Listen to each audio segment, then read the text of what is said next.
Coucou tout le monde. Alors aujourd'hui notre vidéo va être un petit peu différente. On va vous faire une petite présentation, une petite vidéo qui va montrer comment on change le lanterneau de la caravane.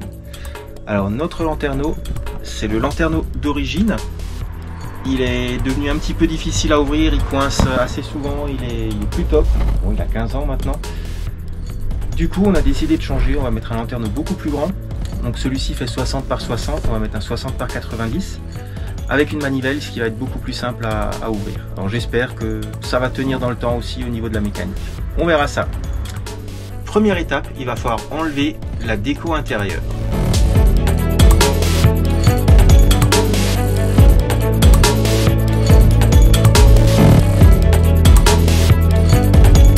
Et voilà, donc le cadre est enlevé. Maintenant on a juste la partie extérieure encore qui est fixée. Donc on va enlever les grosses vis. Et c'est la prochaine étape.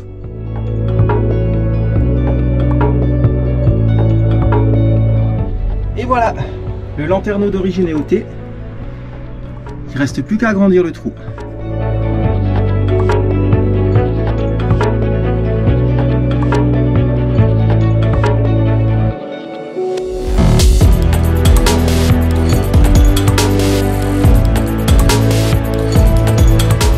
Et voilà, du coup, je me suis un petit peu pressé parce que le temps s'est gâté.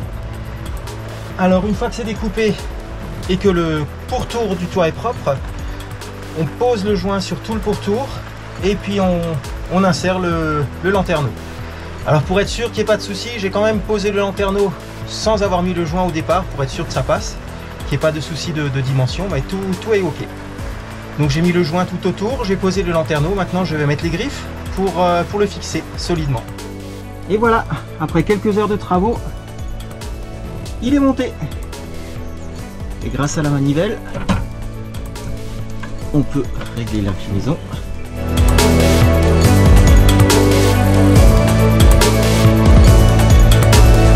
Alors petite astuce pour ce lanterneau, donc c'est le Vario 2 de Remitop. La partie intérieure est simplement clipsée sur des espèces de bitonio en plastique qui sortent et qui s'emboîtent dans un embout en caoutchouc.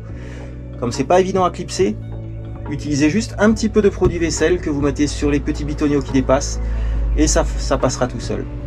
Voilà, donc niveau installation, il a fallu compter à peu près 2 heures en comptant le démontage, l'agrandissement du trou, le nettoyage du toit de la caravane, la pose du joint et la mise en place du lanterneau. Alors pour ceux qui se sont demandé, j'avais un câble électrique qui pendouillait où j'avais une lampe au départ. Je l'ai coupé lorsque j'ai agrandi le trou. Je l'ai isolé, remis sous le toit. J'ai isolé chaque fil, je l'ai remis sous le toit. Et il a été déconnecté bien sûr au niveau de l'interrupteur vu qu'il ne servira plus à rien. Bien sûr, avant de faire un travail de ce genre, débrancher la caravane. Parce que si jamais il y a du courant et que vous coupez comme moi un câble électrique, vous risquez de tout faire disjoncter. Alors, je savais que j'allais couper ce câble, je savais que j'avais un câble à ce niveau-là qui allait être coupé. Du coup, c'était prévu, j'avais rien de branché dans la caravane, tout était hors tension.